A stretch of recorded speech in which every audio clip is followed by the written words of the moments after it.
Hey, I'm here at Magic Leap's big debut of Dr. Gourd-Boards. Richard Taylor, you Funniest places to turn up. Hi to everyone. It's lovely to be chatting, of course. So, why this particular world and IP for Magic Leap? Well, we were making this world ourselves in the workshop with Greg's invention. My wife and I were funding Greg to develop this world because we just love this type of world. Who wouldn't love an alternative Edwardian satirical universe? But Roni saw the world and we realised that with his technology and our invention, we could literally make ray guns work. We could literally go out and start shooting robots, and who doesn't want to do that? That was really the inception of the idea.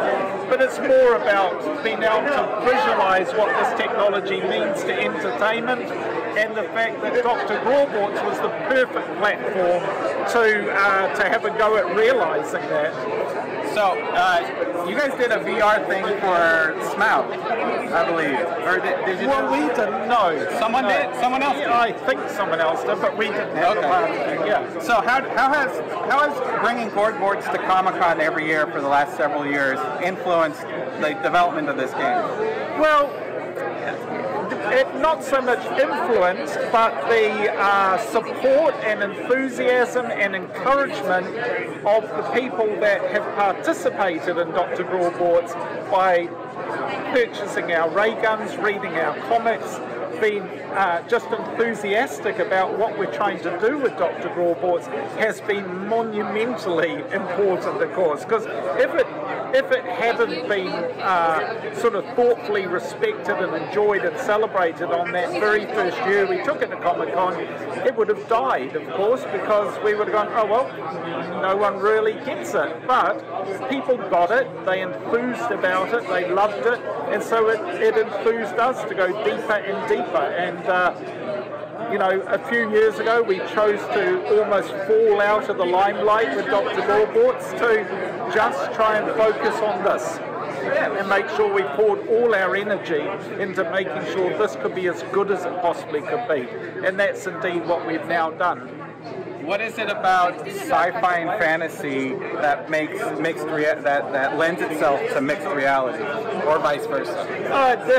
There's no doubt that mixed reality, that what Roni and the team at Magic Leap have created is a piece of technology that is going to have a phenomenal and positive impact across all mediums, across all genres, across navigation, education, social sciences, etc. But with respect to entertainment, it is the ability to introduce fabricated characters into your own known world in a science fiction and fantasy way. Who doesn't want a little dragon sitting in the crook of your arm? Who doesn't want a maniacal teddy bear coming out of your fireplace? And sure as hell, who doesn't want to be blasting ray guns in your lounge? I know I do, and that's my science fiction future I want to live in.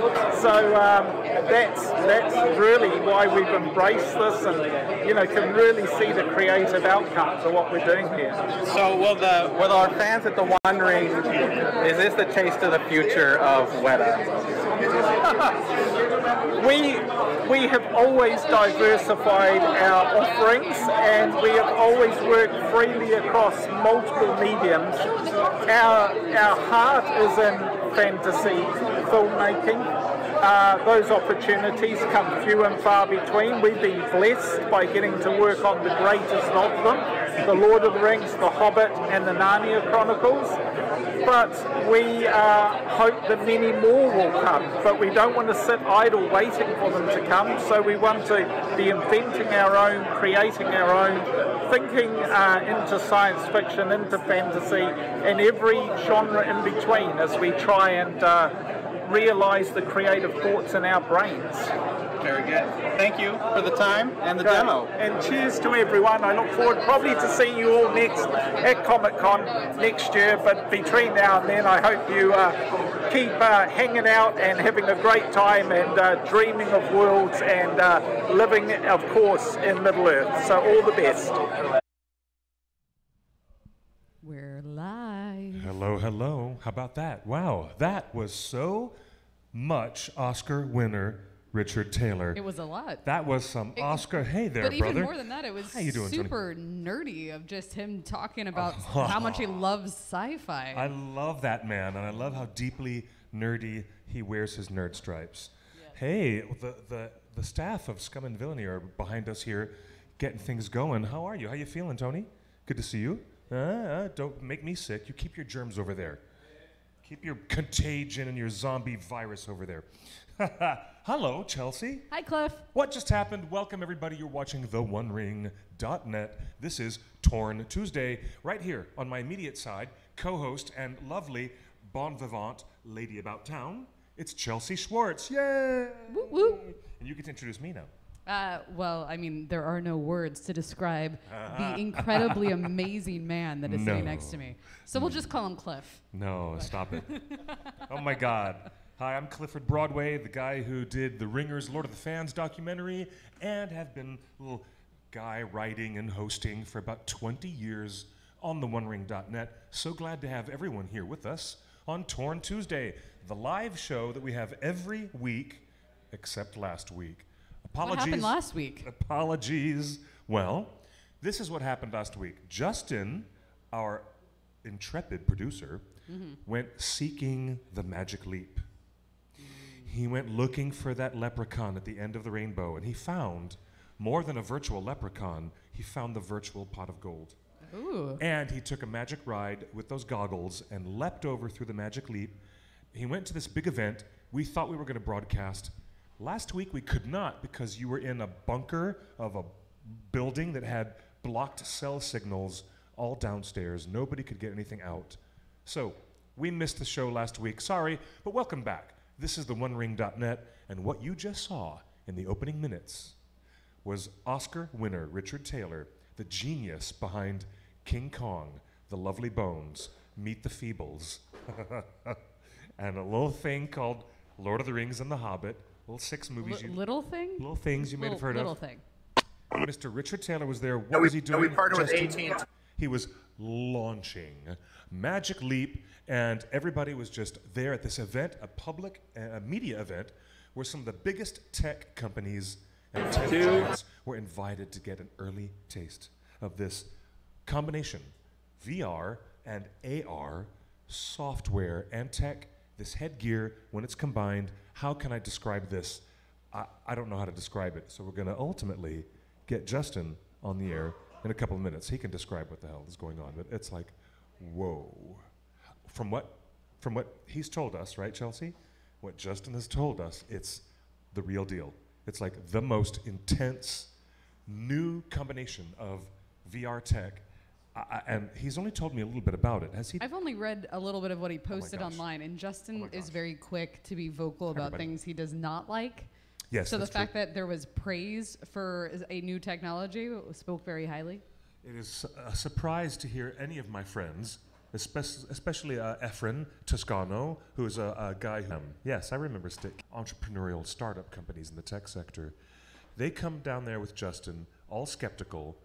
When they see Magic Leap and what it really is, it's a combination of virtual reality tech at a whole new level, where you wear these light goggles that replace your glasses. They ask you for your eye prescription to find out how bad your eyes are, so you can take these off, like I'm wearing my specs. So they would find out what my prescription is, put these in, and all of a sudden, when the frame closes around and the virtual reality comes on, it will implement, the AI will implement every piece of furniture and everything around. You touch the wall with your hand, and the panel opens up, and Dr. Groordbort's androids and all these robots start walking out of the panel into your house, and they sit down on your chair. And if you move the chair to another side of the place, the virtual robots come in, and they will go to the different furniture because they can sense, the AI can sense where things are in the room. Whole new level. And like, the implications of this. And there are the goggles. Imagine having filmed entertainment, okay? Can you imagine having an actual narrative TV show or a narrative movie or something where you're in a virtual world? And this is the headset. It is. Yes, augmented reality. All right. Now, I'm going to encourage everybody who's with us on this live show to join us on the live chat on Facebook, on YouTube. This is augmented reality. Yep. And it's also VR. Justin, grab your microphone, because I need to understand, this tech incorporates both being able to be translucent. You can see the room you're in for AR. Which is a growing trend. Like at Comic-Con this year, Amazon did a Jack Ryan experience where you could see the obstacle course that you were climbing up, jumping off a helicopter, running across a thing, and like going down a zip line. You could actually see what you're doing while you're also interacting with the virtual reality elements. So this is a big trend in tech right now. I mean, this is the picture of the goggles, and you can see those are glasses. You can see right through them. You know that this is not like Oculus or any of the other virtual reality. In fact, Richard Taylor does not like to use the word virtual reality because it's not. I don't blame him. It's not VR. And a lot of people have negative connotations with VR these days because of how primitive the tech is. There's a lot of people like myself that get nauseous when they use VR glasses, and these do not have the same effect. If you're somebody like me that tends to get nauseated by VR or even by those 3D glasses in the movie theater, give it, the technology's always improving. Keep giving it a try. You can see in these glasses right here, you can see the square of a screen. Apparently our Happy Hobbits are on PBS right now. Yeah. We'll talk about PBS in a minute. Yeah. So you can see that there's a screen. So basically these glasses, these goggles, put a screen in front of your eye and then recognize where you're focusing at. So it keeps whatever is virtual in focus or out of focus as needed. And it makes the necessary accommodation for your eyesight. That is mind-blowing too. Yes. This is Who thought of that? Because I've always had to wear my eyeglasses when I wear VR head. Yeah, which is obnoxious. I was like, that needed to happen. Yes, it did. But the fact that they can compensate for your own vision? It's great. This is the room that they had on I'll just display. wear these from now on. I'll never wear another pair of glasses again. I'll just have these programmed. When you put these go around town here at the Weta workshop demo, you put the glasses on, and then you walk into the room, the living room, and in that wall in the back, a portal opens up, and robots start walking into the room with you, like literally like out of a portal in the wall. And one went and sat in that chair in the left corner, and literally a virtual robot. I'm watching him. Like no one else can see him, but I can see him because I got the glasses on. Yeah. And I tried to trick the computer and move that chair to the other corner or to the other side of the room. The robot saw what I was doing and got up and moved and sat back down in the new location. So these goggles recognize your real world in real time. So we're talking about combining augmented reality tech with an AI which can keep up with any physical changes in your line of sight, your line of focus, and the stuff that's in the room that you can interact with. And beyond that, can the goggles go completely dark and become what you would call VR, like with just playback? Just you witnessing and playing back in a passive sense what's in front of you. I mean, if it has the ability to do all of these things, I'm impressed. I have to say it's quite impressive. I like the comment. If wizards and dwarven tinkerers got together, this is what they would have created. Probably right, Duran. You're right. The dwarven tinkers who can make the tiniest little toys with impossibly cool mechanical components. You know, as Tolkien describes the endlessly clever things that they can do. But wait, there's more. Justin, are you grabbing something to show us over there? No, I wasn't grabbing. Oh, okay. I thought you were going to show us something over there. No. Well, I can show myself. Yes. Okay. Yeah. Well. Hey, look, everybody! It's Justin. It's Justin. Yeah. Hey, guys. Here's my badge. His working crew pass. I saw people in the chat room saying, "Magic leap, magic fake." Yeah, Bill did say that. Bill said magic leap equals magic scam. Why would there be, at such an early point in this story, why would there be a backlash of people saying this is a scam. Because of they haven't technology. used it. They haven't used it. That's the only thing. The only people that are complaining about this are the people that haven't used it on the same website. Yeah. You know, overvalued. And I'm here to say that Now, hold it's on. real. But it is often the case, Chelsea, agree with me or not, I mean, give me your opinion, that often big announcements from Apple or other things in the tech sector are often oversold. Well, I mean, things are oversold, but everything's subjective to your own opinion. Some people really don't get a benefit or a kick out of virtual reality or augmented reality or any of that stuff, and to them it is a scam. I was like, it's all perspective in that stuff, but this is something that actually is improving, and it's incredible. And I've watched a lot of these new hyper reality experiences, because that's what they're calling it, just be mind-blowing.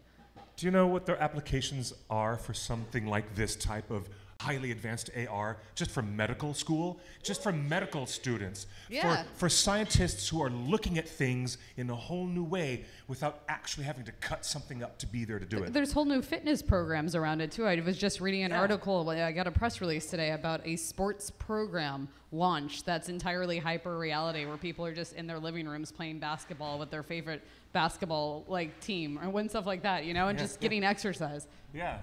Yeah. So, Justin, back to you saying it is the real deal. What is distinct about Magic Leap? You are the only person who can speak for it that is different from other AR/VR things you have seen. And you, all these years, have been a champion of Google specs and all these other cool things. What is it about this that is so different? I've been a big champion of this since Weta first came on board, before they even got investment money. But basically, I think you're absolutely right. Because we know that Weta knows what they're mentioned- doing. Weta knows what they're doing, basically. Weta is a co-founder of Magic okay. Leap. Okay. So before they had investment, before they had an office, this guy, Roni Abovitz, had an idea and went to Richard Taylor. Yeah. And Richard Taylor is officially a co-founder of Magic Leap. Oh, so this is a business interest for Weta as well as a creative This is a business interest for contribution. Richard Taylor. Wow. Outside of Weta. Outside of Weta. Okay, So cool. one of the things we learned is this is Richard Taylor's baby. Dr. Gord Bortz is Richard Taylor's baby. Oh, yes. He and Greg own it, not Weta. And they hired Weta to create the game, but this is Richard and Greg. Okay, a bit of housekeeping notes for our friends who are following us. We're all in love with Weta because they've given us dragons, hobbits, balrogs, Nazgul, and they've Ents. given us Smeagol's and golems. They've given us the best motion capture and the best visual effects and the designs of They've given me life. swords and culture. And give me a big old dwarven high five. You would not visually know the difference between an elf and a dwarf if it wasn't for Weta. So we love Weta. That's why we're the Tolkien fans talking about this. Magic Leap being a singular driving thing Business. that It's Mr. its own business. Richard Taylor is behind. Also behind Weta is Dr. Gord Bortz, what you'd call a fusion of science fiction and steampunk action fantasy, which is their own intellectual property created by our artist at Weta, Greg Broadmoor, good buddy of ours. They even gave away Just so a you got Gord it. Bort military medal. Of sci-fi steampunk adventure stuff. There's a couple fans of Weta that have been cosplaying as Dr. Gord Bort at Comic-Con for the last couple years. Yeah. They would show up one of the days and had big mutton chops and looked like they were I saw total cosplay fans of the series of toy guns that Weta had made.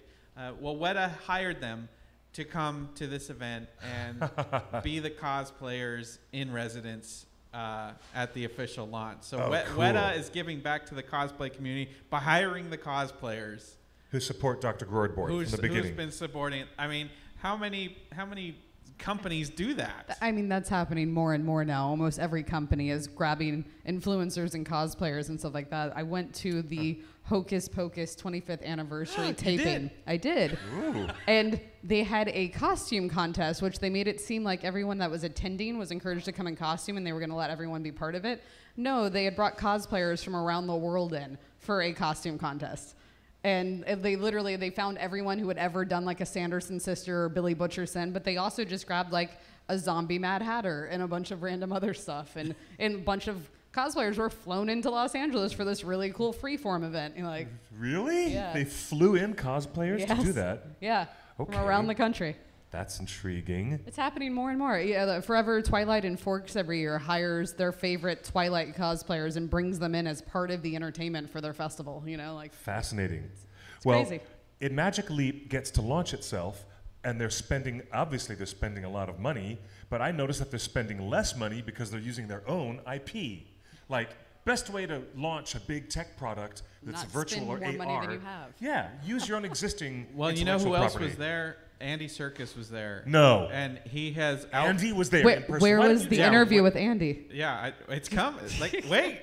What? Why didn't you tell Andy me said- Andy was there? Everyone was there. Andy was there. Oh my and, gosh. and I wasn't there, Richard so and everyone was Ree not and- there. And Greg Broadmoor. I love it. And so Andy was explaining that his new Imaginarium studios are outfitted with Magic Leap, so all the actors and all the motion capture can use Magic Leap while they're acting. So basically, if you're a motion So they capture, can see something that they're actually reacting to instead of imagining it? you can actually, if we can be actors, Yeah. and we would have the whole motion capture suit that looks like a Yeah. checkerboard, but we'll be wearing Magic Leap, so we can see your character as you would Yep. look in the movie. Yeah, that's amazing. That's great. And the other Cool. thing, back to the medical thing, That's you very guys cool. said medical is the way to go. We saw a demo. We actually played the demo with real doctors that showed that basically showed an MRI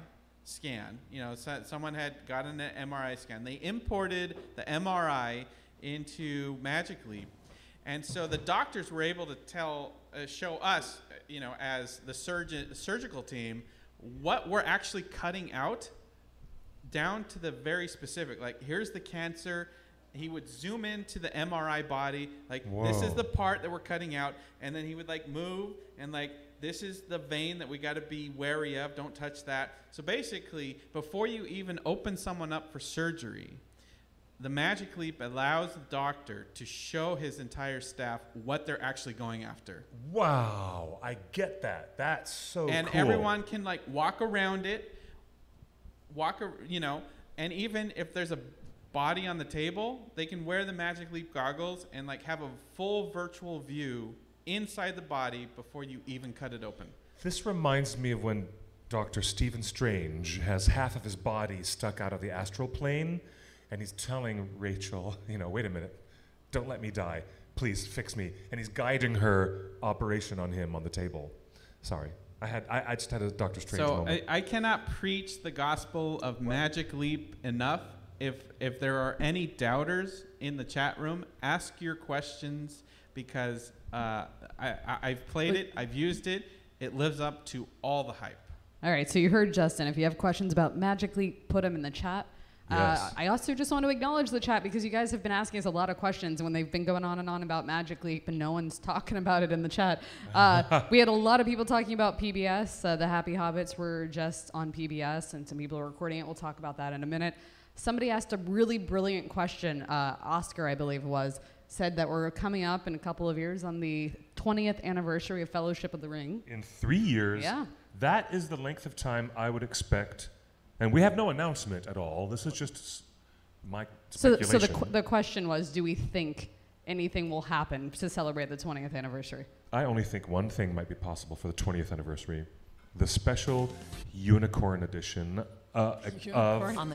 No, the Tom Bombadil edition. Yep. Yes. The ultimate Tom Bomb. We often call it the Unicorn edition because there was that moment when all of us got really pissed off at Warner Brothers for putting out the complete 6-film set in an way overpriced box that had no new material in it. Yes. And they tried to Yes. sell it to us as the same damn thing that we've already bought. Next You know what? The Unicorn edition, maybe in 3 years to mark that anniversary. And the reason why I mention it is because in the director's commentary, Peter, Fran, and Philippa make a joke like, oh yeah, maybe 25 years from now, wink, wink, we'll put out the ultimate edition that has all of our missing shots Awesome. and all the unused takes and all the bloopers, of which there are hours and hours of. I mean, I would watch all of it. and it would include extra stuff at October 1998. Whoa. You're right. This is the beginning of production of Fellowship in October. Yep. That was when Daily Variety had that one-page ad that they put out. And New Line Cinema was like, we're so proud that we're launching our principal photography today. And it was a silhouette of a Nazgul hovering over the hillside, about to go down into the Shire. Yep. Do you remember that, guys? Remember that? That was the full-page ad Yep. in the trades. It made everyone go apeshit. Sorry for You my know what language. I would really love I is went crazy. It's crazy. for the 20th anniversary, either done live or done live recorded, or just a new version released on Blu-ray and DVD of a cast commentary. Ooh. Like 20 years later, let's all go down memory lane and rewatch the film That would together. be so good. It would be so Dude, good. that'd be great, Chelsea. That is a 5-star idea. I like. Music only version of the movie. Wow. Score only. Score only, so you remove all the dialogue. Well, when they release that Unicorn edition, it should have a score-only version, shouldn't it? Somebody said, how about putting Martin Freeman as Bilbo in the Fellowship prologue? Hey guys, Do you know what? Yes, Oscar. Thank you, Oscar Villanueva. Many people have talked about that shot of replacing Ian Holm with a shot of. I don't know if they're ever going to do that, Martin but Freeman. whoa, yeah, hey, put Martin Freeman in. guys, maybe. I've pulled up a preview of what Kelly Rice and the Happy Hobbits are part of today. Please Before tell you us. do that, you have a Magic Leap question. So they wanted to know what the resolution of Magic Leap is, and can you play back on TV? The short answer is they haven't announced the resolution, but I was looking at things in the real world right in front of me, and the virtual thing was exactly the same. I mean, I have a It feeling looked just as crystal clear to you just as as the... crisp with metallic and Really? Yeah, it there. You didn't see pixels, and you didn't see that square, the squaring off of pixels. So it was hard for you to not know they weren't actually there. Like, you knew they weren't, but like it looked like they very much could be. They looked like they were in my physical space, and That's amazing. there were a couple times where I tried to touch or lean onto something, and it was like virtual. So the resolution is probably just as good as a phone. Like if you hold up a phone to your face, you can't see the pixels. It was that good. Wait, let me ask. Did you try, and if you touch any of the virtual robots, do they blend or blur away by you touching them in the space? They react. So if you get too close, Don't touch me. They'll jump back and say, "Hey, now, little close there," like straight up. No, Really? no touchy. Yeah. No touchy. Yeah. The robots had their own Me Too movement. They have their own safe space. Like The robots were hanging around Harvey Weinstein too much before they got their job, so they know better now. Yeah, They learn everything from Peter. yeah. We've also got a couple of people wondering if we know anything about the Middle Earth MMORPG. That is just in its early stages of development. The license is official. It's signed and it's happening. Woohoo! So we're getting another one. What was that question? At the very bottom. There's a new MMO. That's Lord right. of the Rings an coming an up. RPG, yes. So everyone in the chat room has been mentioning PBS. Yes. I should say that tonight, if you're on the East Coast, it's happening right now. It actually just happened because people are in the chat room or seeing they watched it. If you're on the West Coast or any other time zone, you still have chance to watch The Great American Read on PBS. It's tonight. It's all about Lord of the Rings. And our own Happy Hobbits were asked to be a part of this wonderful tribute to Tolkien as one of the great American reads. And we've got... Even though it was a British author, but yeah, that's a great American read. Right along with... just because it was written somewhere else doesn't mean Americans can't enjoy it as a great American read. I'm making a play on the title. I know. The title of the program, I'm sorry. But the Great American Read for me is like American either... Read Look written by an who's on American it. author. Look who's on it. Steinbeck, maybe? On The Great American Read. Edgar Allan Poe? Oh, George there's R. Martin. book that I'd ever read. Dune remains this massive No, Frank sci-fi Herbert is an touchstone. American. 100 Years of Solitude is the most wildly imaginative book that I've ever read. The Lord of the Rings, Dune, and 100 Years of Solitude are just a few of the books we'll explore when we journey to other worlds on The Great American Read.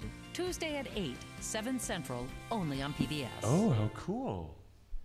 So that is That's cool. that's tonight. That's happening right now on the East Coast. And on the West Coast, after the show, I'm going to be tuning in because that's awesome. Yeah, Kelly that is awesome. and Alex next to Will Wheaton and George R.R. Martin. I mean, that is way awesome. That's so cool. I gotta see Random vent about George R.R. Martin. I was at Emerald Nights this weekend, and there was a brand new comic by George R.R. Martin on the shelves, and I looked at it and I said, "So you have time to do this, but you can't write the last book for Game of Thrones?" Yep. He's constantly under fire for saying, I'm going to stop going to fan conventions and I'll stop going to Comic-Con because I'm going to sit down and write. Yeah, and then he writes everything but Game of Thrones. And he always shows up at the conventions. Yes, there's that too. He's doing anything he can but sitting down and writing the bloody book. What is it with you, Martin? It's all right. We love you. We just also really want more books. Well, you know what? Kevin Smith has done what George R.R. Martin should do. Kevin Smith has gotten healthy, he's changed his diet, he's lost weight. A near-death experience will do that to you. And if George R.R. Martin doesn't finish his bloody books, he needs to get, go to vegan, I see where you're going. Join Weight Watchers, get on the treadmill. I'm saying, Mr. Martin, we love you and we want you to stay around long enough to finish the bloody book. Both of them. Oh, wait. It's all right. HBO's finishing it for us. It's fine. Yeah, we're all going to know the ending, like that ending that they say. But anyways, seriously, our friend Pipsgay was in the live chat, and she had asked about extra scenes that Peter Jackson had filmed about the scouring of the Shire. Oh, yes. Oh, that's the one thing I've wanted more than anything. And Bombadil. Well, yes, obviously. There was nothing shot for Bombadil. But Bombadil, I understood why it got cut and they didn't think the character was needed or whatever. The Scouring of the Shire, I went into the movie going, I cannot wait to see how this turns out. Yeah, at the end. Me too. I really wanted it so bad. And then the movie ended and I was with my friends Melissa and Jessica, and I think Jennifer was with us, and we all just looked at each other like, excuse me? Where's the rest of the movie?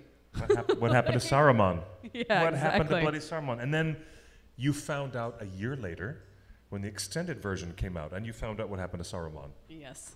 And it wasn't even a scouring of the Shire. No, no, it was not at all. So, look, when Galadriel opens up the invitation for Sam and Frodo to look in the mirror of Galadriel, we do witness what would have been scenes of the scouring of the Shire with that gloomy, horrifying future of orcs taking over and burning things across the Shire, and the hobbits, including Samwise, being held captive and marched in a line of prisoners. So there is something there. There's something they filmed, but they used it with the intent of showing it in Galadriel's mirror as a possible vision to cause anxiety with the lead characters. I don't know if there's enough footage, Pipsgay, to actually recreate a scene they could not recreate because Saruman was killed. So let's bring all the actors back to New Zealand, and we will film it properly. With who's going to play Saruman then? We're going to, oh, yeah. But listen, if they can put Princess Leia into Star Wars, what has got to have better technology than Lucasfilm? Yeah. They did. Oh my God, they could. They could figure it out. And there's enough recordings of Christopher Lee just saying everything from Tolkien. Yes. Well, actually, there's pull probably some dialogue. There's full recordings of him reading Tolkien. Yeah. Oh my gosh, there's an idea. See, I'm telling you, it could happen. There's an interesting idea. Miracles happen.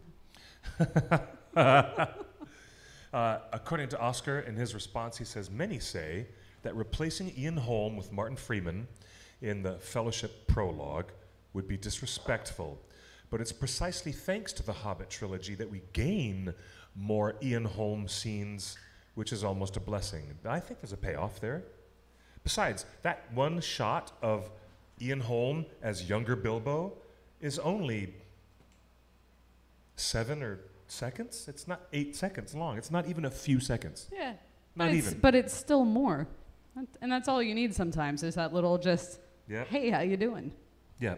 But the way that they shot old Ian Holm pretending to be younger Bilbo, picking up the ring and hearing Gollum scream in the distance, and I think even his costume is different, quite different than what Martin Freeman is actually wearing in An Unexpected Journey. Yes. So in order for that alignment to come together, they might retcon that, but who knows?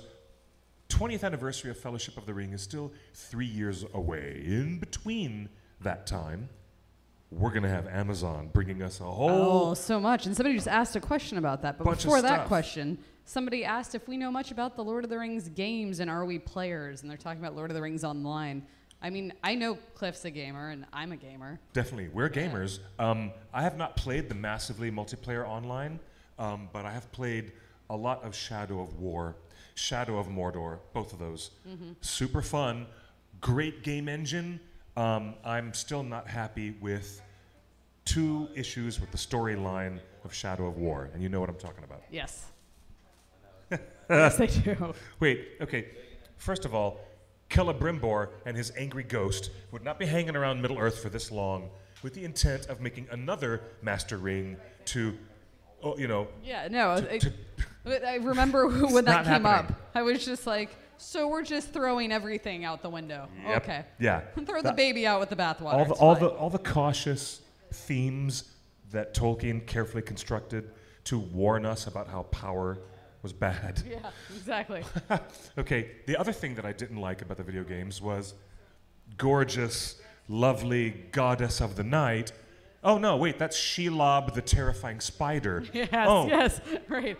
No, she's she's like, Morgana. Now she's like beautiful Morgana, played by a very young Helen Mirren in Excalibur. Like young, sexy. She might be pretty. She's a pinup girl. But she's really evil spider goddess. No, sorry.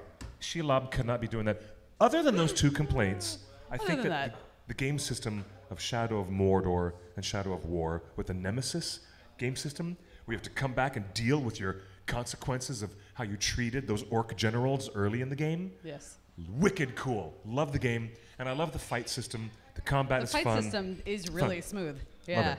Do you have opinions on these Lord of the Rings games? I basically, when it comes to video games, I dabble. I'm more of a tabletop gamer, but I've tried all of the Lord of the Rings games because I'm like, it's Tolkien. I have to at least give it a try. But I'm not much of a combat person. Yeah. So like, I'll do some of the fight stuff to just like see how the mechanic goes, and then I just kind of lose interest in the game because I'm like, I don't want to raid and kill things. That's not really me. Do you like RTS, real-time strategy games? Like where you're like doing a sim. Yes. Type of game. I do a lot of those. I do a lot of like puzzle games and things like that too, and card games, and I play a lot of board games on my phone because I'm often by myself and don't have people to play board games. And like. Yeah, I'm a big board game and tabletop fan as well.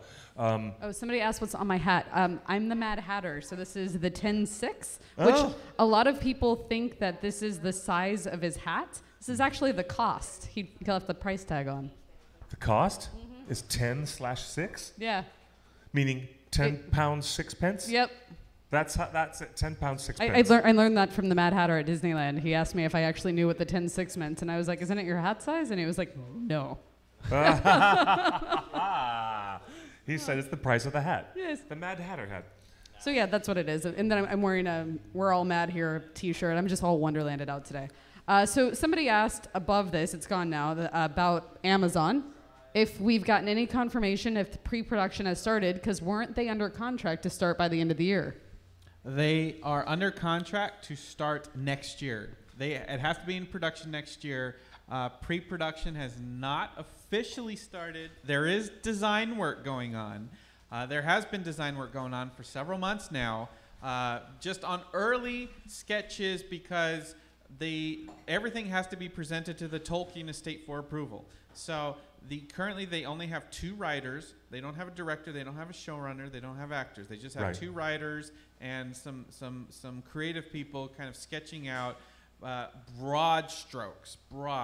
Weta is in the conversation, but right now, as of right now today, no deal is in place with any director, any showrunner, any effects house. There's just a little bit of broad strokes, which Cliff has touched on his Twitter thread on Twitter about what the show will be about. But there's no official creative work yet. There's not really much of anything yet.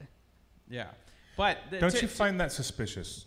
No, I don't. No, actually. I think they're taking their time. Yeah. Take your time. Get this right.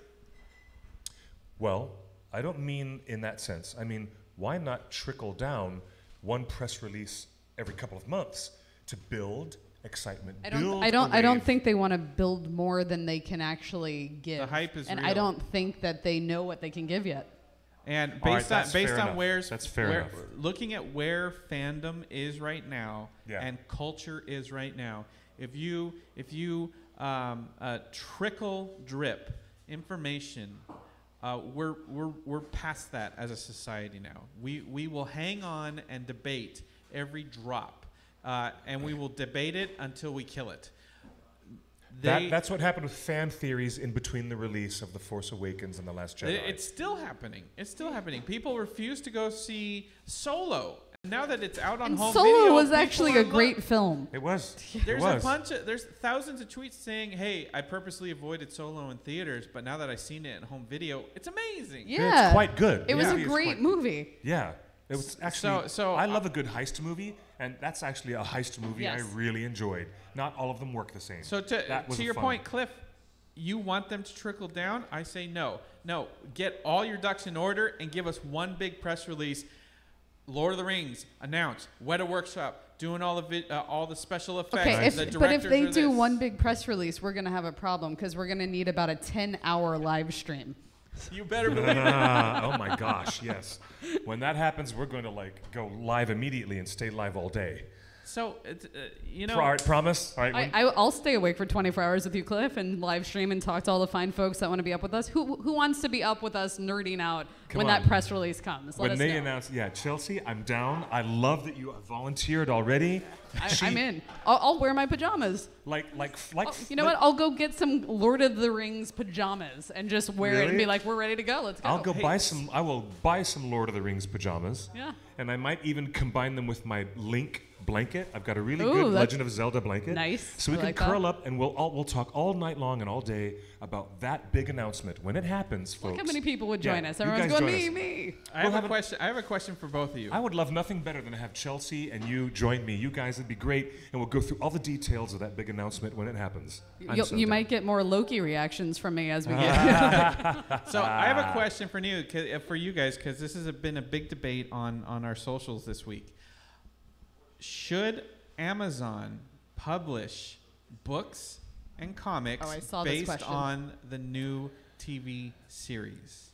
I'm down one at a for more Tolkien all the time, but I want to see the TV show before I commit to saying yes to that. Okay, so if you see the TV first episode, you like where it's going, and like, hey, give me some more backstory, flesh out what. Yeah, we're I seeing. mean, if you do it as a comic, I think it's okay. If we're talking new books, I don't know if I want to go there. I don't want to tread on J.R.R. Tolkien. I'm not it really. has to be separated, just like Star Wars stories is separated from the main. No. My answer is they will, but I don't want them to. Why not? I guarantee you they will, but I don't want them to. Why? Hold on. Nothing that has ever come out of a Tolkien adaptation has ever included additional fictional material in world that was not from the professor. Keep note. That's even not after, true. Let me Christopher finish. Tolkien made up a bunch of stuff. That's what I'm trying to tell you, that all the posthumously that published was stuff. literally where I was trying to go. Of like, no. J.R.R. Tolkien never released a Silmarillion. No one knows if he meant to. He definitely did not mean to. I can tell, he did not mean to. I think he would have gotten there eventually, but in the form that it was released in, he did not mean to. He meant to have the Silmarillion published, and the Lord of the Rings was never meant to exist. Keep that in mind. The Lord of the Rings was not supposed to happen. It was the Silmarillion that Professor Tolkien had put all of his eggs in that basket, and he offered it to his publishers as the sequel to The Hobbit. And they rightly said no. And they rejected it. And all of his entire life, the professor was heartbroken that he could never get it together. Well, he could never get it together and get it published. This was his passion thing of it's that one baby that Yes. you really want out there. But I think Yes. the publishers were right for a long time, and I think that Tolkien would even agree that it wasn't the finest that it could have been. I think he would have wanted to put out something that he could have finished in that perfect way. Mm-hmm. He would have.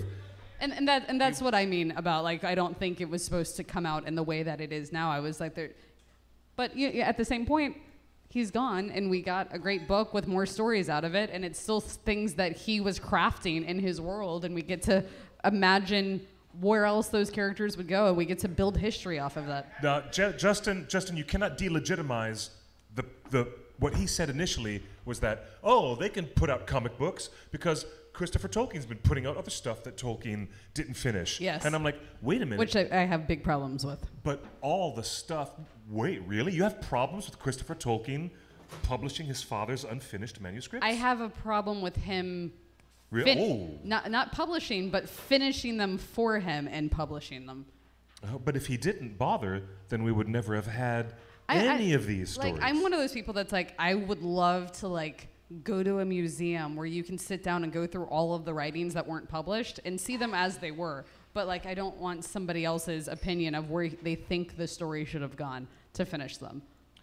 Well, that kind of I'm not listening to Justin. He's screaming in the background. I just wanted to say that if they publish new comic books related to Amazon's new TV series, they've broken this like cardinal rule that has always been obeyed. We can put out new games and new video games and card games. We can put out new movies. We can put out new animations. Right. But we'll never put out printed material, Literature. which is in-world lit, Right. that is not Tolkien sourced. So I was just trying to make that distinction, but my God, really, Chelsea and I may have found one of the first times where we have a very divergent opinion on this. I can't tell. Should Amazon... Says yes. The majority is yes. Should Amazon, No, it's no. a bookstore who owns Audible and Comixology, publish new Lord of the Rings books and comics based on their LOTR TV series overseen majority of people by the Tolkien? And it says 42% yes, 50% no. So it was almost 1,300 votes, and the majority of it was a no on there. What is that 8% protest vote? Yep.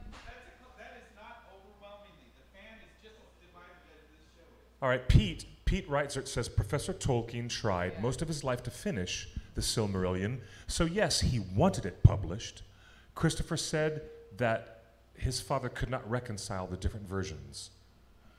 And Pete goes on to say that Christopher didn't finish his father's works as much as he tried to assemble the parts in a way that makes sense. And that I appreciate, trying to make sense of the father's work. But I was like, but there have been stories that Christopher has written. Yeah? I was like, and I refuse to go. I want to there. hear from people. Really? Let's open up the phone lines. I want to hear what people will have to say about getting books and comics. Chelsea and I have discovered, and we have always had a consensus of almost immediate agreement between she and I. We're not always going to agree on things. But this is the one time I'm quite surprised that you are anti-Christopher Tolkien publishing The Fall of Gondolin, which just came out this year, or last year when it was that beautiful edition of Beren and Luthien, which presented a fully evolved version of the story when we didn't get that before. I think that is enrichment. I consider it a cool addition to our fandom to look at things that nobody else on Earth, through their prism of editing, could have done. Only Christopher could have done it. So how do you reconcile that viewpoint with not wanting a narrative book on the new stories that we're getting? Or comics. Yeah. No, I can easily reconcile that because Christopher Tolkien is no longer doing it. What makes him more qualified than any other? Because he grew up with his father telling him these stories in his ears. We all did. But it was from the original creator's voice. And his son, but it's not. His son has been asked by his father to help him with languages. His son was asked by his father, help me with editing. You're the one I trust. Help me organize my manuscripts. I've lost my papers. Son, where is that box? Here it is, Dad. You put these papers over here in this box. Here's what I was going to say. Here's the only person that I think could have done anything with just to it is Christopher Tolkien. But Fair. I was like, and I completely agree with that. I wouldn't have wanted anyone else touching that, and I'm okay that he has been, and he's been trying to give us new things. It's just, I come from that purist point of like, there's no way Christopher could know everything that was going on in his father's brain about this world. That's right. There's just no way. I was like, and he can get really close. He might even nail 99% of it. I was like, but he can't know everything, and that 1% could be so different that there's the part of me that's like, well, I don't want to know. Like, I don't want to have like this false hope of something that's not even true, that we would never know is not true, but I just don't even want it. Like, that's where it comes from for me, of just like a purist moment. I get that. Because also, would you be qualified to take over your dad's life work? As much as you love him, as strong of a relationship I don't have the instincts to go into that. No, I don't have the instincts for that kind of work that he does. But even if... I don't think anyone is qualified to do, like, you don't know. I completely the agree. Creative. My dad's a musician. My dad has 70 million years, like literally in just hours of recorded music that still hasn't even been published, and that goes on top of something like 45 albums he's put out already. And wow. you know, and I can't imagine having to take over an estate and sort through recordings and be like, is this something my dad was happy with? Like, which of these 48 takes was the one he was actually working on and liked? Right. You know, like... Also, Cliff, you know specifically about the editorial process. You've published a couple books, and you've been a part of the writing crew. You wrote movies, and you've worked on many projects. I've been hired as a copy editor for technical documentation companies. I know how to edit. Editing and complete creative authorship are two different skill sets. Oh, they are wildly different. So wildly different. Christopher Tolkien, all of his books say edited by. So I want new creative stories from authors, you know. And if you have to have it edited... So you're saying you want other stories the way that the Star Wars universe has other Star Wars stories. Give us comic books. Give us books that flesh out the new tales and the new world that we're going to experience. I will tell you that 10% of me feels like, yes, I want more. But then the rest of me just goes, don't ruin my universe. They can't touch those stories. Can I be honest with you? I'm a fan of Neil Gaiman and the Sandman, published by DC and Vertigo Comics. One of the greatest and quite possibly most intelligent and most award-winning, successful adult fantasy comics ever created. And I'm at the threshold now with them launching a whole new series based on The Dreaming that are authored by other people. These other people have been hand-picked by Neil Gaiman, but they are not Neil Gaiman. They're adding new voices to that universe, and I'm at the same point as a fan asking myself, oh, okay, what should I do? Should I dive in head first and really, like, you know, buy all of these new books that they're throwing at me, even though I don't know the quality yet? However... Is Neil reading things before they're published, approving any ideas and stuff? Neil is overseeing as creative overseer of what they're doing. Just like the Tolkien estate is doing now with Lord of the Rings. That's why I bring up this analogy. It's exactly what's happening now. However, in the past, when some Sandman characters have branched off and had their own side series that were taken on by other authorship, it has been wildly successful. Lucifer is the best case in point, because Mike Carey is a British author who managed to do just amazing, wonderful things with the side story of Lucifer for many, many, many years. And then there's the new guy who's come in. I haven't read the new one yet. Now they've got the TV show, which I'm not a fan of. In fact, I very much enjoy. Oh, all my friends love it so much. I very much enjoy it for the music and the fact that it's set here in LA. It is set, and they film it right across the street down here, but it does not play to me like Neil Gaiman or Mike Carey at all. So I have seen at least once or twice where you can go into another world, a side world. Even Star Wars, The Clone Wars is a great example. It might not be Lucas. It's not directly made as live action, but the Clone Wars animated series is highly successful and highly regarded as part of that Lucas universe now. So maybe I should relax a little and open up my mind a little bit. Maybe I should relax and see if the new Amazon people bring a bunch of comic books related to the successful TV series. Maybe I might be pleasantly surprised. because I have been in the past. But I am cautious. Any nerd would be cautious. And I think that's where all of us come from, is at the end of this is that we're all cautious. You know, I was like, this is something that we really love. I was like, and I think we all want more, but at the same time, we all want less. You know, like, just let us enjoy what we've got.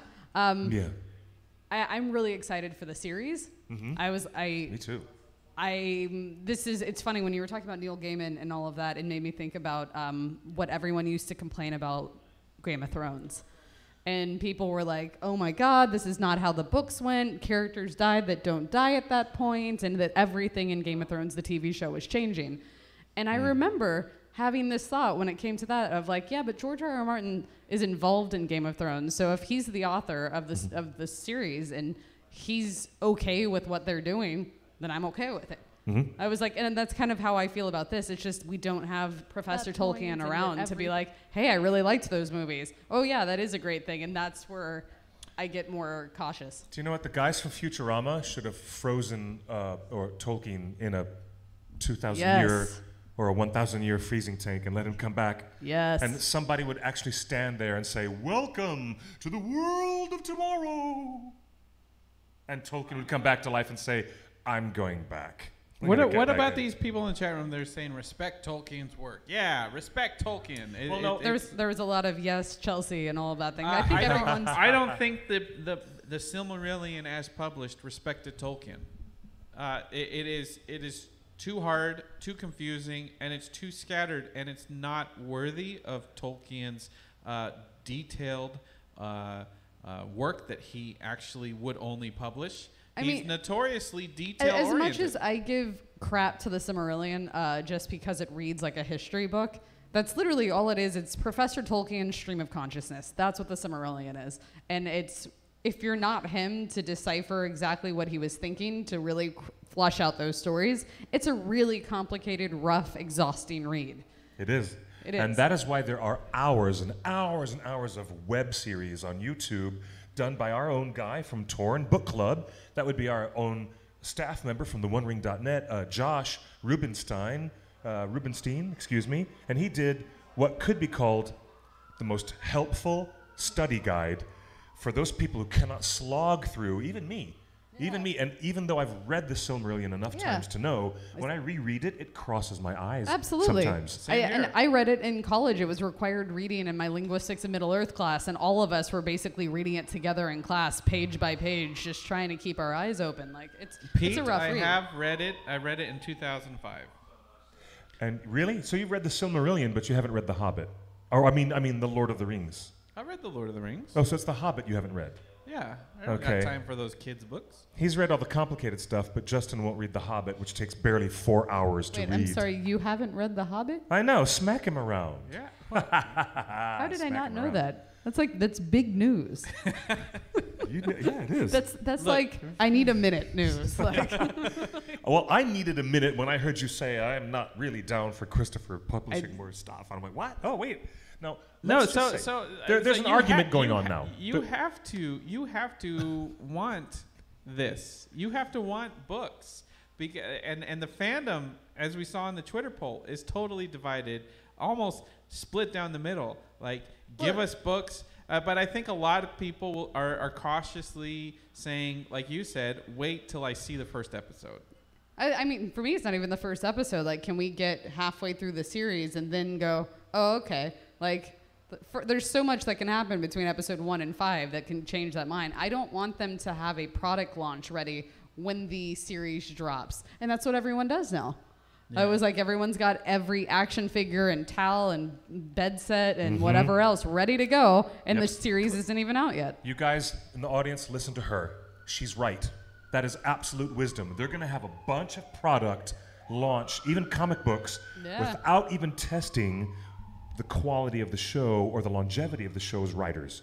You're right. Yep. And that's an unfortunate choice. Cliff, but that's what they're going to do. You've been in the writer's room, Cliff. You know how TV shows are developed. Yeah. Basically, they come up with a whole where the creators of the show think about these characters coming from and some of their motivations and backstory. So I'm all for it. And I think this is a particular audience, even more than Star Wars or Star Trek, that will embrace the written word. And it also hedges the success of new Middle-earth stories. By, like, if there's an episode that fans don't like, or maybe it's just off, by having a book or a comic book or something in the marketplace that fans can read, they can get another perspective from another creative. So if the TV show falters, there's another piece of creative visionary overseen by the Tolkien estate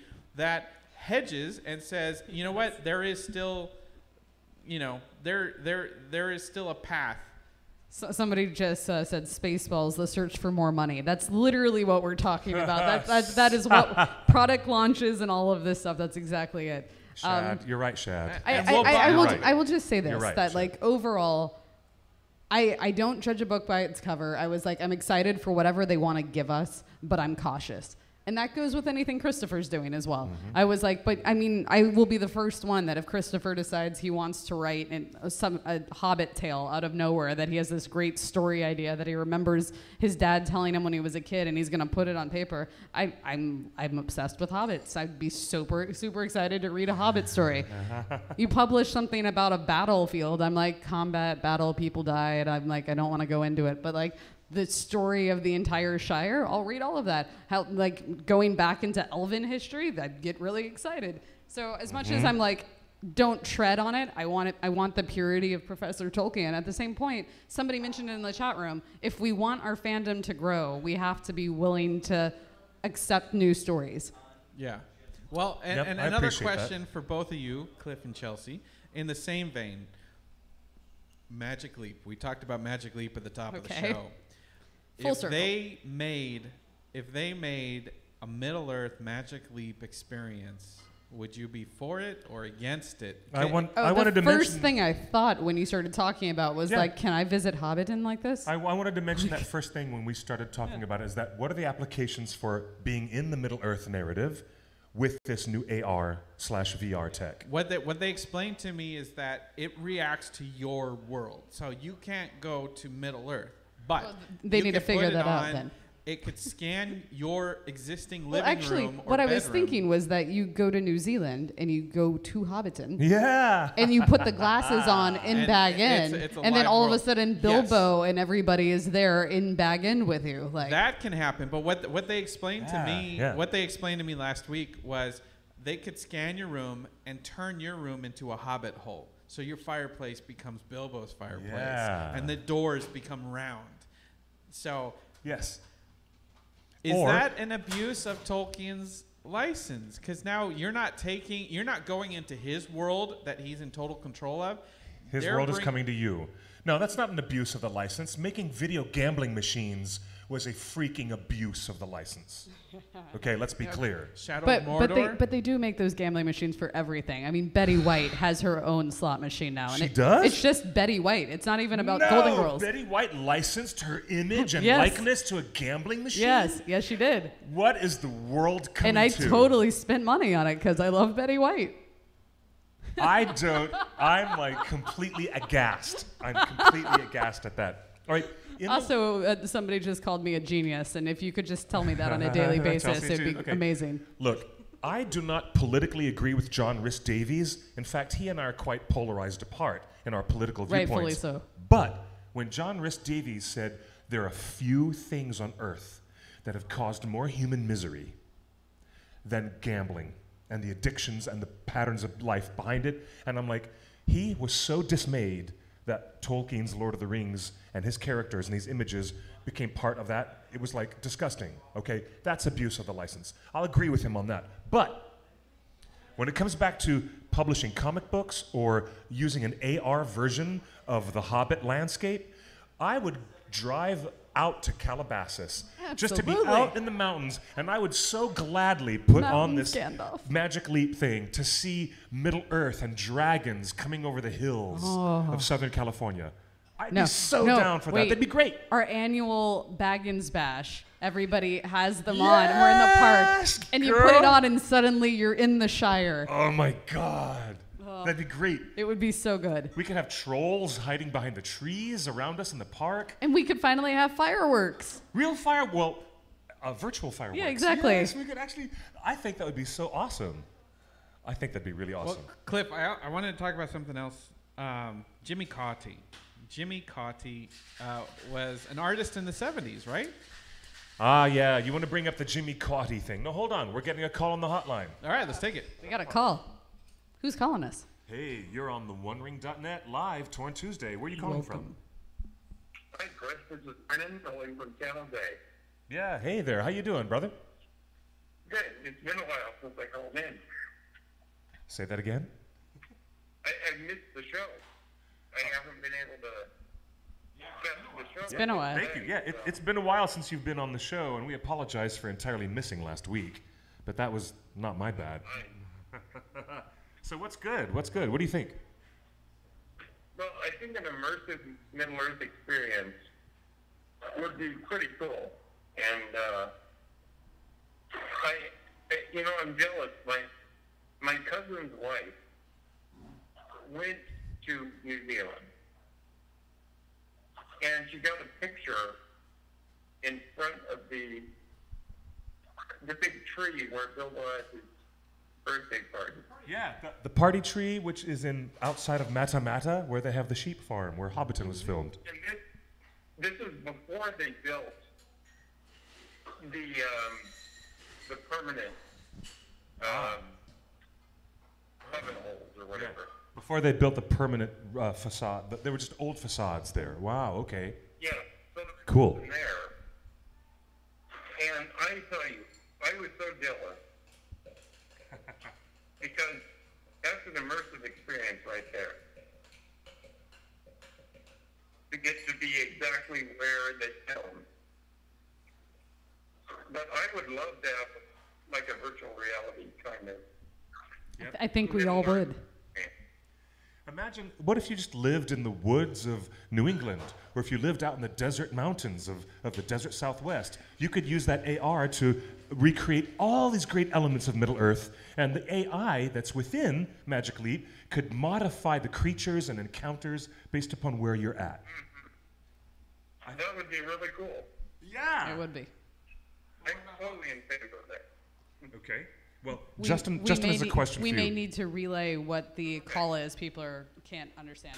Oh, okay. All right. People can't hear. Well, you were calling to let us know that you're, who was your family member who had gone down to New Zealand to actually visit the location? It was my cousin's wife. Your cousin's wife. And you didn't pack your way, and you didn't stow away in the luggage? You should have. Absolutely should have. I should have. Missed opportunity. Yes, indeed. Yeah. Okay, man. That would be my ultimate goal. Is to get there. Yeah. Is to go to New Zealand. Dude, brother, take my advice. If you ever get a chance to go to New Zealand, take yourself there. But now, thank you for calling in, though. It's great to hear your voice. Welcome back to the show today. Thank you very much. Cheers. Bless you. Good to have you on. You know what? All of us would be like, oh, let's drive out to my outside park here in my neighborhood and just put those goggles on and see what happens. Yeah, absolutely. Create your own world. Now, why is it we're so willing to do that, but I'm not so willing to see a side comic book on the side? I have to examine my instincts. I like that you just questioned yourself. It's fantastic. I did. I mean, this is where my geekdom. Hello, Portugal. Rubber meets the road. This is where the rubber meets the road. Why am I so unwilling with certain things and willing with other things? I think that's just humanity. It really just kind of is. We get into our own particulars. We have our own ways. As we get older, we like certain things. I was like, and you're okay with the visual side of things because that would be fun to be in that world and be immersed into it. I was like, but you want it to be the world you know. Whereas comic books and books, that's a new world. Fair enough. I would even take the Magic Leap experience as far as Studio Ghibli and any of Miyazaki's characters, and to have them in an AR thing around me, and to see Totoro hiding in the tree. Oh, that'd be fun. That'd be the coolest. I've asked a couple of times on my Disney Instagram if people think that Disney should have brought Studio Ghibli into the parks, like the characters, or built like a Studio Ghibli land. And it's always a torn like 50-50, but I think it would have been really cool. Somebody also just said, I know Middle Earth theme park abuses license, but they'd love to see a virtual reality ride where you ride the eagles. Yeah.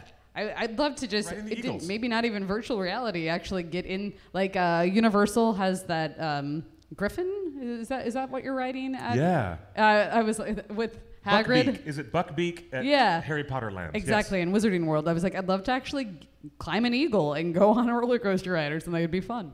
Thank you, Deborah. Good to have you on the show. Good night. And you got a hello from Portugal? Hey there, Nuno. I said hello. Hello, hello. Welcome, Portugal, and welcome everybody from around the world. Okay. It looks like the YouTube video feed is down. I've seen a few comments, so I'm sorry to anybody that has lost us. Yes. Look at this. This poster was created by a famous musician, and his name is Jimmy Cauty. That's C-A-U-T-Y. Jimmy Cauty. Wasn't he part of the KLM? Yeah, he was a big part of the KLM. This is a famous poster that a lot of people have. I don't know if Richard Taylor is still in town, but I assume that as soon as the event was over, he flew right back to New Zealand. Yeah. And because someone was just asking us. Nobody can get the feedback on YouTube. Anyways, hey, all right, Jimmy Cauty, the artist responsible for this deeply strange, psychedelic influenced art from the late 60s, early 70s. This poster. I feel like this art should have been given to Led Zeppelin. Yeah. As a single for Misty Mountain, huh? Yeah, this poster is very specific. Justin seems to think it is connected to Banksy, the modern artist who has caused such chaos and excitement in the art world with the recent 1.7 million pound auction sale of his very own singular piece of art that he shredded from a remote control box. He shredded it. Justin seems to think that Banksy and the artist Jimmy Cauty, who is well known for being the man who burned 1 million pounds. Remember that? He pulled a stunt in the early 90s. Nobody was allowed to film it. Nobody was allowed in except one reporter from The Observer. He was a writer, a hard-boiled reporter for the London Observer. And in London, in this warehouse on the side of the river, Jimmy Cauty, famous musician from KLM, burned 1 million pounds of paper notes. Man, I could really use 1 million pounds. And the guy in The Observer wrote about this for the art column for the newspaper, and it took the art world by storm, and I don't know, but there's conspiracy theories going on, according to Justin, that Jimmy Cauty, the guy who made that weird psychedelic Lord of the Rings poster... That a lot of people had. That a lot of people actually have, but most people look at it and say, that's a curiosity. Allegedly, Banksy and Jimmy Cauty are the same artist. What say you? This has been talked about for many, many years. It's a strange theory. At every single Banksy showing, even the one with the giant elephant downtown, which I was able to go to, every single Banksy art gallery and installation has included pieces by Jimmy Cauty. And the theory, the artistic theory I find that funny because every time Banksy makes a headline, I don't hear Jimmy's name in that headline. That's the whole point. Like Jimmy Cauty peaked with his $1 million burn that no one saw, and this is an extension of that perforance. It is performance art. To burn $1 million is performance art. He's trying to teach the art world a lesson, or poke fun at the art world in itself, and that was the whole point of burning $1 million. Like, what was a commentary on the art world. So you're getting the connection between Banksy shredding that piece at the auction house to what is a typical trademark stunt of this well-known artist. So you're supporting your Jimmy theory. Cauty has been at every single Banksy art show. Jimmy Cauty was spotted at Disneyland the day that Banksy did his Disneyland stunt. So he was spotted at Disneyland the same day? Yes. I never heard this. So what is the best way to hide yourself is be a notable person. Hide in plain sight. Absolutely. So That's the current theory fascinating. is based on what just happened in the art world, $1 million What if it's painting. Jimmy's son? I don't even know if he has kids. It could be. I'm just putting another theory out there. Just putting some. Speaking of sons picking like up father on and their- son, just really close. They hang out all the time. Like, can you supporting imagine Dad's artwork? this infamous Lord of the Rings artist who made this niche piece of artwork, a very stylized. Show the poster again. Where's that poster? And many other things. And many, many, many other things. Can you imagine the possibility that Banksy, the legendary pop artist who is blowing literally blowing minds in the art world today, can you imagine that it could be the same artist who made this? That poster? Gorgeous poster. Somebody asked if we know what year that was originally drawn. Do you happen to know, Justin? I'm going to look it up right now. Well, we know the 70s, but somebody asked the specific year. I'm looking it up right now. Thank you, Wikipedia. Okay. Jimmy. That's not how you spell Jimmy. Thank you, Pete auto said, spell. sounds like Jimmy is looking for attention. Jimmy Well, if he is, he's getting it right here on the OneRing.net. Cauty, Lord of the Rings. Actually, when you type in the name of the artist, Jimmy Cauty, Banksy comes Cauty, no, Lord of the Rings comes up immediately. Oh, good. That's great. Wow, look at this strange thing. Look at all these posters for sale on Amazon. Here it is. He was born in 1956. So he's just younger than my daddy. Let's see if it All says right. anything here about what year that poster came out. Early career, ambient house art. Here it is. Well, there should be something from the 70s. That's 2000. Nope. Doesn't say anything. No, but here it says 2003. I'm like, Yeah. Okay, so it's Wait, hold back on. So up. Banksy is hold old? on. Heck yeah, Banksy is We're old. Early career. Early career. Oh. At 17 years old, he drew the Lord of the Rings poster. So he was born in 56. Add 17 to 56. Add 17 to 56. He drew that when he was 17 years old, Justin? Yeah. Did you show that again? Is it up? Wow. Somebody's comment is so Banksy is old. It's possible. It's possible. Nobody knows anything about Banksy. Hidden his identity for so long. Yep. Yeah, so I would say that, since I can't do math. Yeah, I know. I was like, anybody? 56 plus 17? Anyone? It's 75? 73. Yeah, that poster came 73 out in is right. 73. Okay.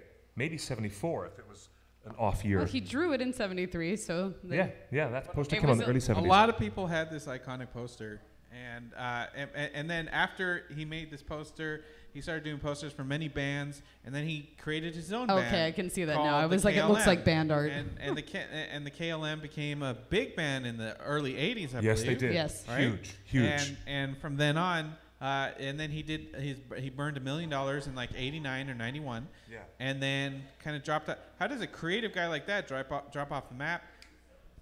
I think He doesn't. I think He the guy becomes that Banksy. did this iconic Lord of the Rings poster is Banksy.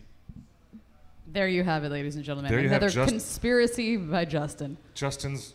What would an episode of Torn Tuesday be without a conspiracy from Justin? At least we got some meat and potatoes behind that theory. Hey, because Justin, do you have any more breaking news for us? No, that's it. That's it. Banksy.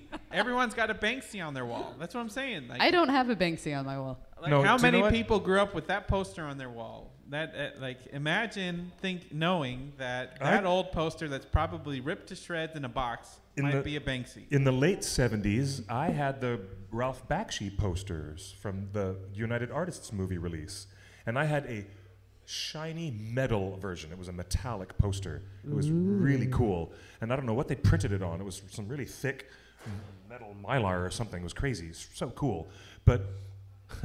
What? He wears a hoodie. No one over 50 wears Yes, a hoodie. Alexander. Yes, Alexander. That poster was the ish. He used the poop symbol. Yeah. The poop emoji. Yeah, that poster is super psychedelic and crazy. But let me add one final thought. I would never want Banksy to be known or identified. The fact that he is not known is all of the magic about who he is. That's all of it. Would you like to That's see all his of it. commentary on Lord of the Rings? I would Do we have time? All right, anybody who doesn't know who we're talking about, find the documentary movie Exit through the gift shop. Exit through the gift shop. Find it, watch it, and you'll Now understand would be what we're the talking perfect about. time Exit through the gift shop. for Banksy to comment on Lord of the Rings, because right now what's happening with Lord of the Rings with $1 billion budget and everything else is the epitome of what he stands for, which is the So are you putting a challenge out to commercialization of Banksy art. right now? Yeah. His statements as an artist have always been against commoditization. That's why he shredded his own 1.7 million pound Yes. artwork.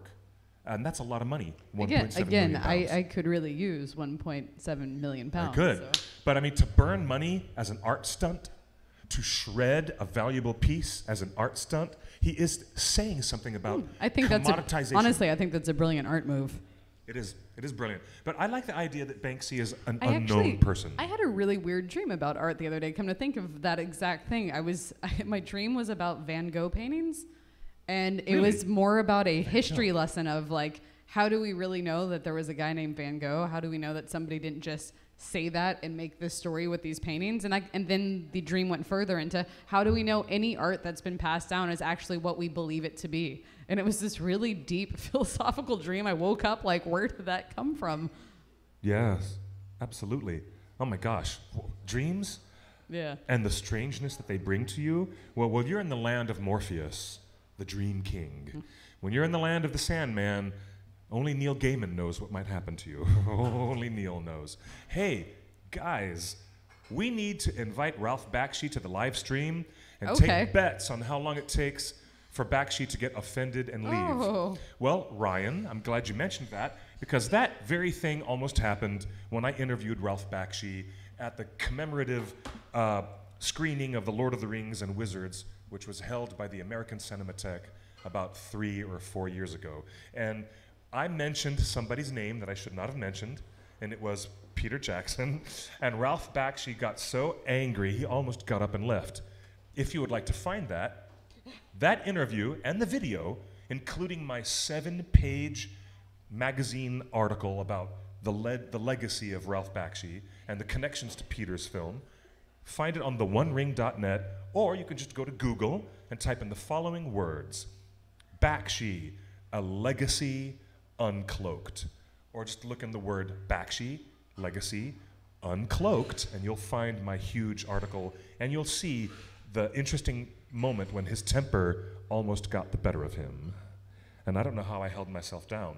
You were in the seats looking at me with this giggling, mischievous look on your face like, oh my God, what the hell is he gonna do next? I remember hearing about this afterwards. Justin was in the seats. That was amazing. Yeah, oh my gosh. Hey, you were there for that. but before we close the show, today, or this week, is a special week. Why is Very it a special, week. Justin? October 19th, which is this Friday, Oof. is Bum, bum, bum. the last day of autumn, where the moon and the sun can be seen in the sky together. Oh. I mean, I feel like I see the moon and the sun in the sky together often. But not after that certain turn of the season, according to the placement of the planet against the moon.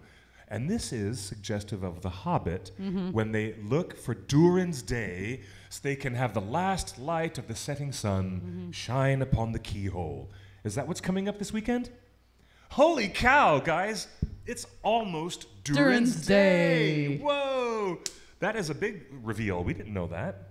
That was pretty well done, though. I also just liked the subtlety of the hint and Justin's glare into Cliff's eyes as Cliff started to reveal this beautiful moment that was like unspoken. And I was like, oh, now I see where they're going. This is great. It was a beautiful moment. A beautiful nerd moment. I didn't know where he was going with that, but he led me subtly No, he really into that. did. Very he good. Led me into that. He was like, come on, Clifford, you can figure it out. Oh, it was good. Because the Dwarven New Year, actually, the dwarves did not observe a lunar calendar the way that everybody else did. Or the way that the Jews don't, or the Chinese don't, or Yeah, exactly. There's like 700 New Years basically that exist. And it's fascinating that Professor Tolkien, when creating different fantasy races, would actually give them different alphabets and letters and systems of government. But Well, I mean, he looked at what was around him in his own world to be like, this is what's needed to create a universe. You know, that's why some of those languages sound like German, because Germany was nearby to England, you know? Like, it's great. So how should people celebrate Durin's Day? I think we count it down like a proper New Year's. I Let's know. Go for it. I know how to celebrate Durin's Day. Go outside to your local park. Make friends with a thrush. Okay? Okay. You guys, first of all, make friends with the bird. Is this going to end with me taking a flashlight and shining it on Yep. the keyhole of my Yes, apartment? that's right. Make friends with a bird. Make sure that bird is a thrush. And make sure that he's old enough to talk the old language of the dwarves. And after you make friends with that bird, the rest of your Durin's Day will fall into place quite nicely. If you can't find a thrush, get a flashlight or the light on your phone. Stand outside your door, shine it on the keyhole. Happy New Year. Yep, that's it. Okay. All right. Kay Lynn Griffin said, can you say the name of the documentary movie you should try and find? It's about the art world, and it's particularly about street artists and the world of Banksy and other such artists trying to take command of the public space. And all these artists are driving on a thematic point. Who owns public space when it comes to art and visual art? Is it owned by corporations, or is it owned by the people who can actually witness public art in public all the time? And the movie is called Exit Through the Gift Shop. And the reason why it's interesting is because the original director of the film ends up becoming the subject of the film after it gets turned around, where Banksy ends up taking over the project. Instead of being the subject, he becomes the director. It's interesting. You've got to see it. Okay. Oh, and Elizabeth says it'll have to be a hermit thrush because the wood thrush is only around here in spring and early summer. Very good, Elizabeth. You know your birds. You know your birds. I think knowledge of our avian friends is very useful. The more you know. Have you seen that GIF where it goes, an attempt was made? Have you seen that? I'm going to have to look it up, though. That sounds like daily life. It is funny, but it looks like a really cheap, like an 8-year-old went onto the Microsoft Paint program and tried to do the star floating across these rainbow squiggles. God, I haven't thought about the Paint program in so long. It's like Microsoft Paint, yeah. But hey, Cliff, we have breaking news to end the show with. No breaking news. Oh, here we go. Oh my gosh, we have breaking news. They announced more details on the Tom Hiddleston Loki series. No. A new book. Oh dear Lord. New book? Hold on, it's coming on the screen. Of What new course, book? anything you can imagine. Peter Jackson and the Making of Middle Earth Oh, cool! Check that out. by Ian Nathan. Wow, Peter Jackson has a new book. Can you scroll down and see who's publishing? It is HarperCollins. Okay. This is basically Ian Nathan in conversation with Peter Jackson. So this is Okay. basically written by Peter Jackson. Cool. Okay, so this is HarperCollins, who we should note is the publisher of Tolkien's books That's Yes. right. here, Yep. at least in the States. Okay. Anything You Can Imagine tells the full dramatic story of how Jackson and his trusty fellowship of Kiwi filmmakers dared take on a quest every bit as daunting as Frodo's. Now, is this book going to do justice for the decade they spent making these films? Like how thick is this book is what I want to know. Product details. Let's check it out. Page 600 pages. Jeez, Woohoo! 600 pages of a book interview with Peter The Jackson. making All right, of so Middle Earth. part of that 24-hour live stream, we'll be reading excerpts from this book, this conversation with Peter Jackson, and we'll go through the press release for the Amazon series. And this is going to be a great 24-hour live stream. I can feel it. This is going to be really interesting. I like that. Thank you. Okay, breaking news on the OneRing.net, and that's why you guys come to the OneRing.net. Is because we've got all the Lord of the Rings Tolkien news that you can fit into a 90-minute live stream, and sometimes more. I also, Ryan, I love that you went through Norse mythology and named all of the 9 worlds. Can I pronounce them? Norse. Go for it. Let's work on these together. Okay, I know how to pronounce Niflheim, Niflheim. Yep. Mospelheim, Asgard. Asgard and Midgard, Jotunheim, where the giants Jotunheim. are. It's Jotunheim. Oh, it's Jotun. Like it's Like not Scarlett Johansson? It's not Jorge, it's Jorge. I get it. Like Jotunheim. Jotunheim, Vanaheim, Alfheim. Svartalheim. What is Svartalheim? Oh, it's got an F on it. Svartalfheim. Svartalfheim and Helheim, which is sometimes just called Hell. Yes. For short, Hell. Excellent. Very, very cool. Somebody said we need Hobbit snacks. I'm for that. Is it time to sign off? No, come on, it's not time to sign off. So it's already been 90 minutes. It makes me sad. We have to go. Chelsea, where do we find you online? Oh, yes. If you'd like to keep in touch with me and all of the glorious things that I vent about, you can find me at Uncool Rockstar. That's everywhere. And Twitter and Instagram and whatever. Uncool Rockstar. Just like it sounds. UNCOOL Rockstar. I also have a Disney Instagram account. So if you are a fan of Disney, Marvel, or Star Wars and want to be kept up to date on all the latest things, follow Disney Observer on Instagram. We cover a lot of Disney events and openings and red carpets and fashion and new food in the parks and all sorts of fun stuff. Indeed. And that's what you can find me. Otherwise, I'm right here. Right here with me on like every other or like every third Tuesday or something? Yeah, the third Tuesday of every month, right here on theonering.net. Torn Tuesday with Cliff here at Scum and Villainy Cantina. You guys want to find me online, Clifford Broadway. I'm the gadfly in the ointment that you never really wanted. But I'll give you some good nerd stuff. Did you say the gadfly as in like Josh Gad? Yeah, I'm a gadfly. You were so much better than Josh Gad. Yeah, but thank you. Really, I love Josh Gad though. But hey, all right, you guys are fantastic. Follow me on Twitter, Instagram, and other parts of the known universe at QuickBeam2000. And I'm also on the Bookface, not as often as I used to be. But hey, theonering.net is your one-stop shop for all Tolkien, Hobbit, Lord of the Rings, Silmarillion, and other goodies. We're going to bring you more news and updates. Follow us on these streams, and we will be back live next Tuesday with a very special guest. We have our friend from Stranger Comics. He's going to be coming. We have some special guests next week. You guys join us, and thank you to Scum and Villainy. Yay! Woo, woo, Big woo. round of applause for the hardworking staff of Scum and Villainy. See you next week.